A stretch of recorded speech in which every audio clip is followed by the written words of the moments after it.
Hello friends, பல பேர் முன்னிலையில் தன்னை ரொம்பவே இன்சல்ட் பண்ண ஓனருக்கு பார்த்தீங்கன்னா கேஎல் ராகுல் பயங்கரமான ஒரு ரிப்ளை கொடுத்துருக்காரு. எல்எஸ்ஜி ஓனர் மாதிரி ஒரு ரொம்ப மோசமான ஓனரை இது வரைக்கும் என்னுடைய ஐபிஎல் வரலாற்றில் நான் பார்த்ததே இல்லை அப்படிங்கிற மாதிரி ஒரு ஸ்டேட்மெண்ட்டை கௌதம் கம்பீருமே சொன்னார்.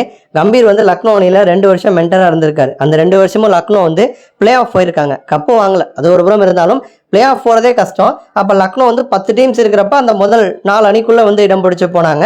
அதுக்கப்புறம் கேகேஆருக்கு கம்பீர் வந்துட்டார். இப்போ கேகேஆர் பார்த்தீங்கன்னா பிளே ஆஃபுக்கு போயிட்டாங்க, முதல் இடத்துல இருக்காங்க.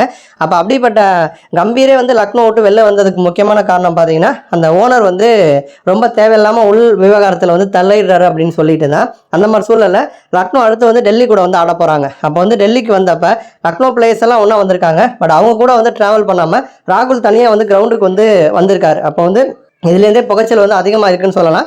இன்னொரு புறம் பார்த்தீங்க அப்படின்னா ராகுல் எங்கள் டீமுக்கு வாங்க அப்படின்னு ராகுலை வாங்குவதற்கு பல அணிகள் போட்டி போடுறாங்க. அதாவது ஃபார்முங்கிறது ஒரு புறம் இருந்தாலும் என்றைக்குமே கேஎல் ராகுல் ஒரு கிளாஸான பிளேயர் தான். ஒரு 2-3 கேம்ஸில் நல்லா ஆடிட்டார்னா ஃபார்முக்கு வந்துடுவார்.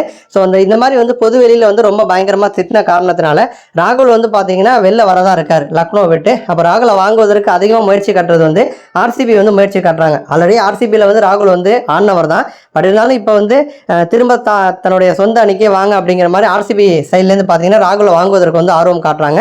இன்னொரு புறம் பார்த்தீங்க அப்படின்னா சிஎஸ்கேவும் ராகுலை வாங்குவதற்கு ஆர்வம் காட்டுறாங்க. காரணம் என்னன்னா தோனிக்கு பிறகு ஒரு விக்கெட் கீப்பர் பேட்டர் தேவை அப்படிங்கிற ஒரு காரணத்தினால பார்த்தீங்கன்னா ராகுலை வாங்குவதற்கு ஆர்சிபி மற்றும் சிஎஸ்கே 2 அணிகளும் பார்த்தீங்கன்னா இப்போ முயற்சி பண்ணிட்டு இருக்காங்க.